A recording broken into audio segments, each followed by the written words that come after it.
Hello students.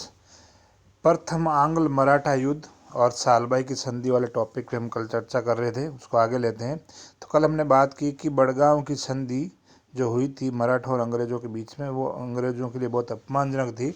और इससे दुखी होकर के जो अंग्रेज़ गवर्नर जनरल हेस्टिंग्स है, उसने हमने बात की कि दो अंग्रेज़ अधिकारी कर्नल पॉपहम और कर्नल गार्डेड को मराठों से लड़ने के लिए भेजा था। और फिर इन दोनों बीच में सालबाई की संधि होती है मराठों और अंग्रेज़ों के बीच में। तो आज हम इसी को लेते हैं, सालबाई की संधि को। तो गुजरात में कर्नल गोरडेड और मराठों में युद्ध चल रहा था। तभी मराठों ने हैदर अली को, जो है हैदर अली जो मराठों का दोस्त है, मैसूर का शासक है, को कर्नाटक पर आक्रमण करने को कहा। इससे क्या था कि कर्नाटक जो है अंग्रेज़ों का सपोर्टर है, तो हैदर अली अगर कर्नाटक में हमला करेगा तो अंग्रेज़ों को उधर भी ध्यान देना पड़ेगा, यानी उनकी शक्ति बढ़ जाएगी। तो कर्नाटक पर आक्रमण करने के लिए हैदर अली को कहा। इस कारण अंग्रेज निरंतर पराजित हो रहे थे, यानी अंग्रेज़ों की शक्ति बढ़ रही थी और अंग्रेज़ लगातार हर छह जगह हार रहे थे और ब्रिटिश सेना का मनोबल इससे गिरने लगा। अतः अब हेस्टिंग्स ने मराठों से बातचीत की और 17 मई 1782 को अंग्रेज़ों और मराठों के बीच सालबाई की संधि हुई। तो जब अंग्रेज़ लगातार हार रहे थे, उनकी हालत ख़राब हो रही थी, तो उस स्थिति में हेस्टिंग्स के बातचीत करने से 17 मई 1782 को दोनों पक्षों के बीच में, अंग्रेज़ों और मराठों के बीच में सालबाई की संधि हुई। इस संधि में मुख्य बातें क्या क्या थी? पहली बात थी कि अंग्रेज़ों ने राघोबा रघुनाथ राव का साथ छोड़ने का आश्वासन दिया है तथा मराठे भी राघोबा को 25,000 रुपये मासिक पेंशन देना स्वीकार कर लिया। यानी राघोबा का साथ छोड़ दो, उसको पेंशन दे करके जो है भेज दो कहीं पे ना। तो राघोबा को किनारे कर दिया गया। दूसरा, सालसेट और भड़ोच को छोड़ करके मराठा राज्य के अन्य जो भी क्षेत्र अंग्रेजों ने जीते थे, वो सभी भूभाग अंग्रेजों ने मराठों को वापस लौटा दिया। यानी सालसेट और भड़ोच को छोड़ के बाकी दो, इन दो को छोड़ के बाकी सारे क्षेत्र अंग्रेजों ने लौटाने का इस संधि के तहत वचन दिया।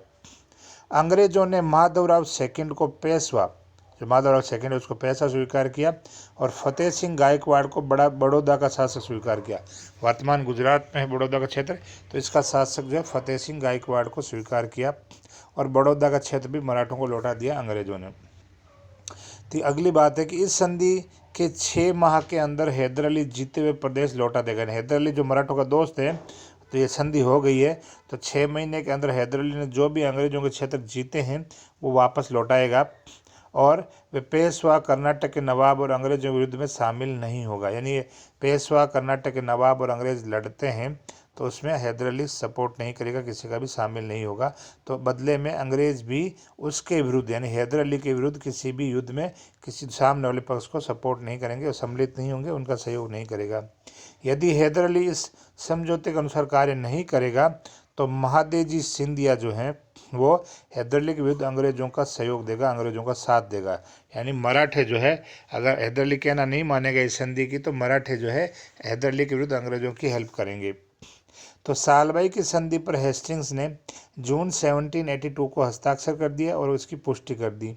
किंतु नाना फडणवीस जो है, उनका हैदर अली बहुत ही अच्छा मित्र है, सच्चा मित्र है, और अंग्रेज़ों का वो हैदर अली कट्टर शत्रु है। और हैदर अली अभी भी अंग्रेज़ों से लड़ रहा था, इसलिए नाना फडणवीस ने इस संधि पर अभी तक हस्ताक्षर नहीं किए। तो अंग्रेज़ों से संधि करना हैदर अली के साथ विश्वासघात करना था, इसलिए नाना फडणवीस ने अभी तक हस्ताक्षर नहीं किया। लेकिन तभी ये घटना घटित होती है कि 7 दिसंबर 1782 को हैदर अली जो है लड़ता हुआ, अंग्रेजों को लड़ता हुआ उसकी मौत हो जाती है।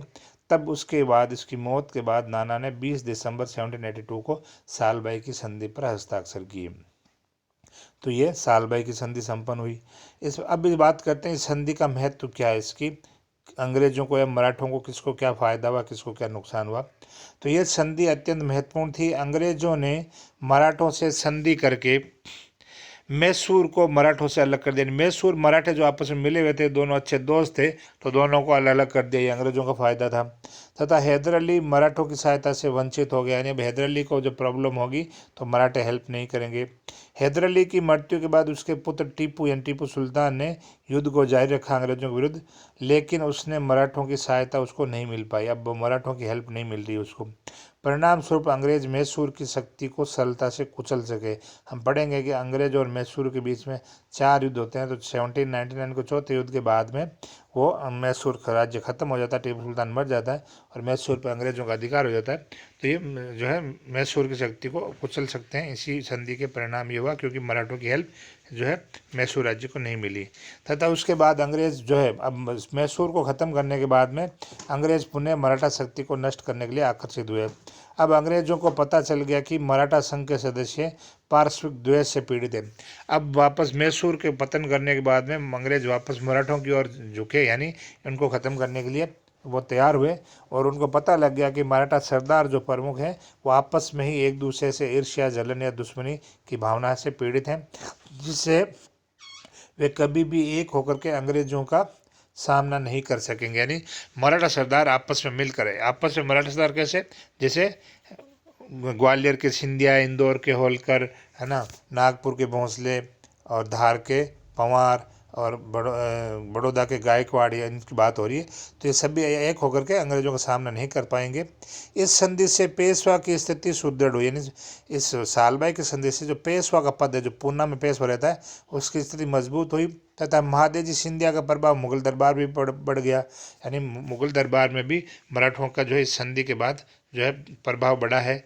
इस युद्ध में मराठों के सैन्य संचालन के दोष भी प्रकट हुए। यानी अंग्रेजों को पता लग गया कि मराठों की सेना में कमजोरियां क्या है, दोष क्या है, और प्रकट हुए। इससे क्या था कि मराठा किसी एक स्थान पर डटे रहकर जो है अंग्रेजी फौजों को पराजित नहीं कर सकते। तो ये कमी जो है अंग्रेजों को पता लगी। तो ये हमारा टॉपिक आज का पूरा हुआ, प्रथम आंग्ल मराठा युद्ध और सालबाई की संधि वाला। तो नेक्स्ट टॉपिक जो है हमारा होगा सहायक संधि प्रथा पर। सहायक संधि प्रथा गोद निषेध नीति, है ना, ब्रिटिश साम्राज्य के विस्तार के रूप में।